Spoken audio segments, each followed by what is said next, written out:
everyone. I can take you on a tour today of the progress of the Downtown Convention Hotel. There it is in the background. Also, I'm rocking my hard hat, safety vest, and my honeydew t-shirt. So go check them out soon. Here we go. The hotel, connector building, and parking garage are on schedule for substantial completion by December 19th.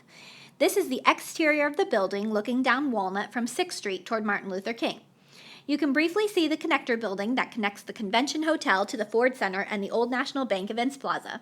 We'll have a better look at that later. Now you're looking down 6th Street, and to the right is the future IU Medical Center. The EFIS, which I learned today stands for Exterior Insulating Finished System, is nearly done. This is where you will enter the hotel. That end of the building connects to the Ford Center and Old National Events Plaza. This is the area where guests will check in. There will be a bar to the left here, and then the guest elevators. Beyond those will be a restaurant and a space for potential retail at the end of the building towards 6th Street. At the other end of the hotel is the monumental staircase that will bring people in from the connector building. On that side of the hotel, there will be a huge glass wall. You can see the structural frame already in place. Along Martin Luther King, on the first floor are mainly conference rooms, like this one, again with large glass walls. On the other side of the building on 6th Street, there are guest rooms on the first floor. In the first hallway, you can see that much of the ductwork and utilities, what they call rough-ins, are mostly completed. You can even see some drywall already in place. When you turn the corner after the conference rooms, you can see the structure of the parking garage that will be shared between the hotel and the medical center. While I was on the tour, they put into place one of the huge precast pieces for the parking garage. They pour these pieces off-site and bring them here to put together. The precast structure is expected to be done by the end of September, but there are additional layers of infrastructure poured on-site. After that, there are finishes such as the elevator. The parking garage is also scheduled for substantial completion on December 19th. This is the grand ballroom in the middle of the hotel.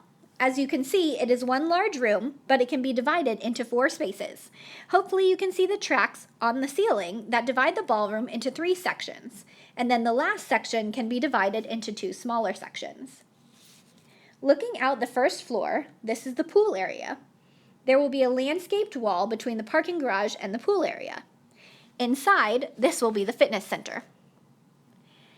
This is a mock-up of the King guest room. The bathroom is on the left, and since this is a mock-up room, tile has already been laid. The TV and desk will be on the right, and the bed and the nightstand on the left.